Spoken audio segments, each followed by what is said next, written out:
Hello po, welcome sa ating Empowering OFW program na hatid sa inyo ng UCKG Help Center dito po sa Hong Kong. Meron po itong purpose na ma-inspire ikaw na balak magtrabaho abroad or maybe ikaw na nag-work na dito sa Hong Kong or sa Middle East, saan mang panig ng mundo. At meron ka pong struggle na siguro, minsan iniisip mo ng sumuko. Sana po ma-inspired kayo ng true to life story na lagi nating episode tuwing Sabado at Linggo. And today, meron po tayong special guest. And gusto ko po na samahan niyo po ko na i-discover kung paano yung siya nag-struggle sa buhay, but at the same time kung paano siya nagtagumpay sa buhay rin. And ano pong pangalan ninyo? Fatima Adriano, Pastor. Ma'am Fatima, gano'n na po kayo katagal na OFW? 12 years po, Pastor. 12 years. Dito lang? 2 years po sa Saudi and 10 years na po. 10 years dito. Pero taga saan po kayo sa Philippines? Sa Tarlac po. Tarlac. And nung nag-work kayo abroad, ano po yung pinaka reason kung bakit nyo naisipan mag-work abroad? To provide my expenses also, Pastor, and to help my parents po. So, expenses mo and then sa parents mo rin. Pero that time, nagtatrabaho ka na sa Philippines o hindi talaga? Yes po. Ano pong work po. mo sa Philippines? Lending po. Lending company po. Lending company. Okay, mag-ingat tayo sa lending company dito sa Hong Kong. So, pero gano'n ka rin po katagal na nag-work sa lending 5 company? 5 years din po. 5 years.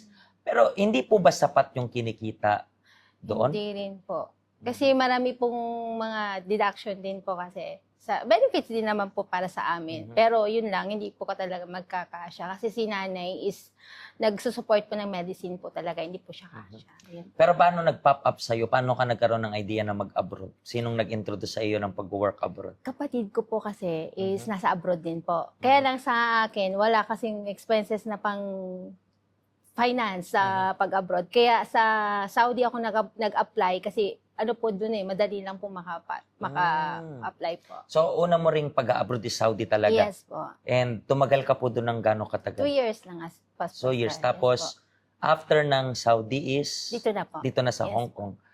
So, 2 years doon and then ilang years dito sa Hong Kong? 10 years. 10 years. So, itong 12 years mong pag-work abroad, ano po yung hindi nyo malilimutang situation na pinagdaanan ninyo while nag-work abroad? Una muna sa lahat, saang bansa yun? Dito sa Hong Kong o doon sa Saudi yung pinaka-unforgettable experience mo? Dito po. Dito sa Hong Kong? Yes po, meron po. Kasi yung first na amo ko po, Pastor, sobrang hinumiliate yung pagkatao ko.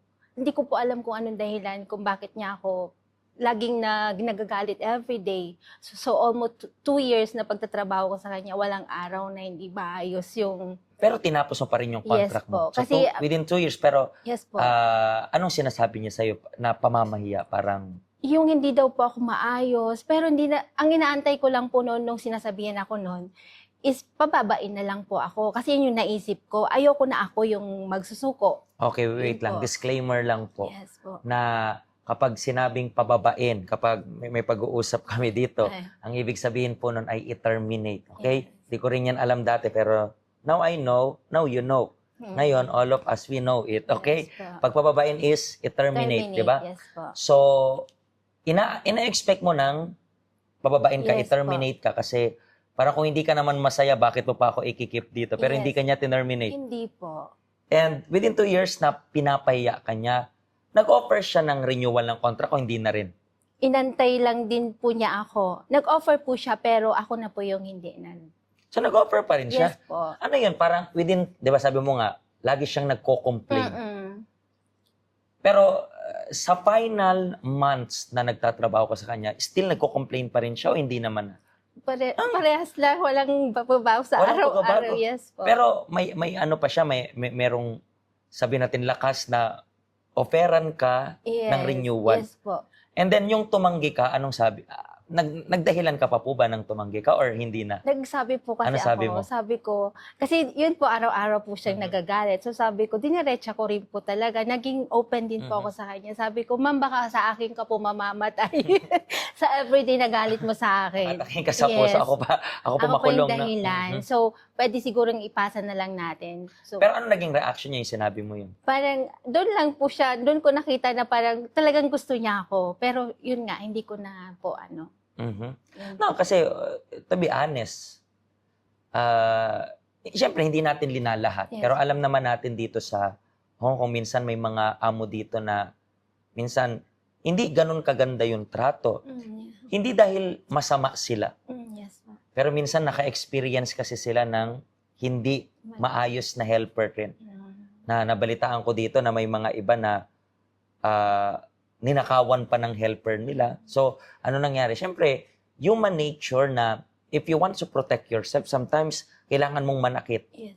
Not physically speaking, but verbally kasi parang instinct natin yun. Kapag nasaktan tayo, we want to protect ourselves.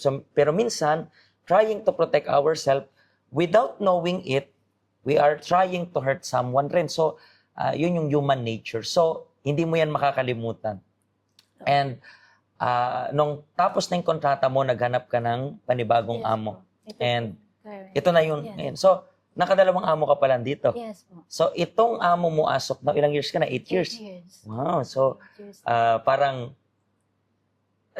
masasabi mo ba na minsan pasalamat ka rin na perfectionist tong nauna mong amo? Yes po. Bakit? Kasi doon po ako natuto eh. Mhm. Marami po ako natutunan sa kanya. Pero yun nga lang, in-accept ko lang po kung ano yung mga sinasabi niya. Kasi hindi ko naman po yun talaga Mhm. character, yung sinasabi niya. Parang inis lang talaga siya sa akin. Mhm. So, pero naano po, na Ina-adjust mo yes yung po, sarili yes mo. po, yes Diba? So, po. actually, yan yung pinaka technique pwede nating sabihin. 'Di ba? Today, pinag-usapan natin yung about reaction. Yes. 'Di ba? So, Yes po.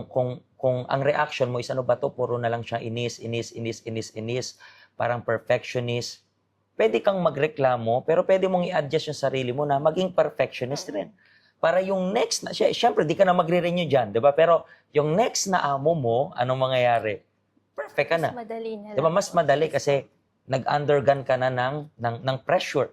So ngayon, I believe, masaya ka to dito Yes sa po, amo mo. opo. Pero paano ka napunta dito sa help center? Sa friend po, na invite din po ako. Gaano ka na rin po katagal sa help center? 7 years. 7 years. And para rin po sa'yo, ano yung sa tingin mo na nakatulong sa'yo na naniniwala ka rin? Yes, ang dami nating natututunan dito sa help center natin. Pero sa 7 years, ano yung isang, alam ko marami, pero isang natutunan mo na you believe pwedeng makatulong sa mga kababayan nating OFW? Sa right decision, making a right decision, Pastor, and yung patient. Mhm. So, yun po yung natutunan Bakit ko. right decision and patience? Kasi lagi po akong noon, sumusunod lang. Nakikinig lang ako sa sabi ng mga mahal ko sa buhay, kung ano yung sinasabi nila, go lang ako. Sige, give lang ako ng give. So, doon ako natuto na need din pala na From Reno, Yes. 'di ba?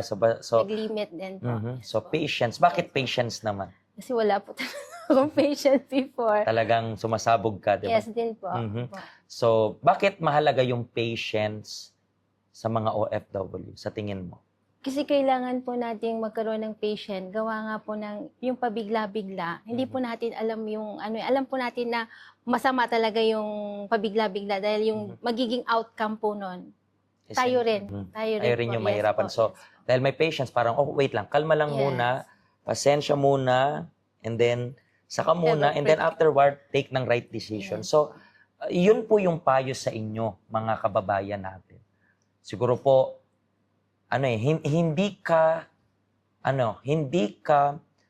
hindi mo kaya makapreno.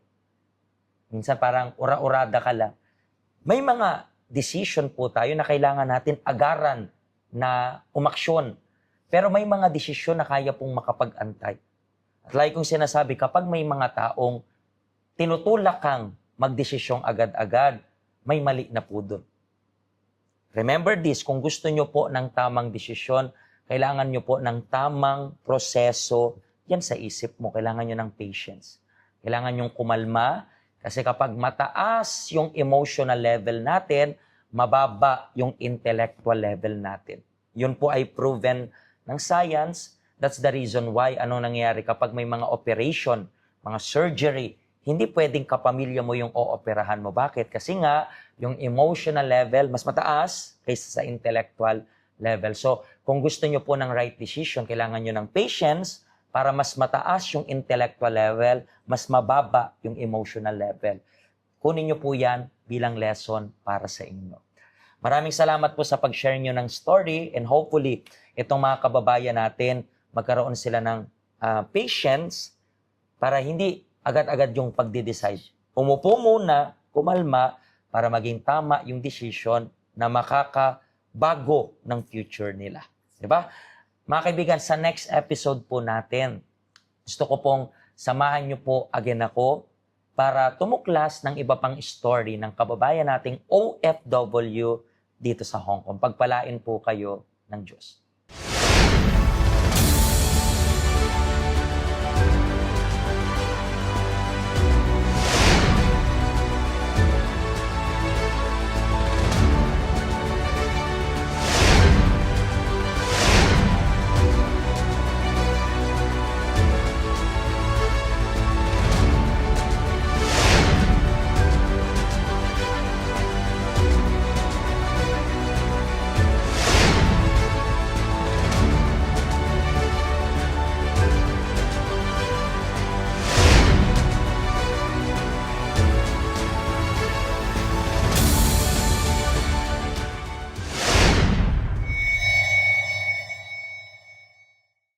Hello, ako po si Pastor Joshua dito po sa UCKG Health Center dito po sa Hong Kong. At yung mga napanood nyo pong testimony ay mga testimony ng mga OFW dito sa Hong Kong. Pero I believe makaka-relate rin naman kahit nasaan po kayong bansa. Basta OFW. Ang health center po natin ay walang pinipiling religion. Base na rin po sa name, Health Center.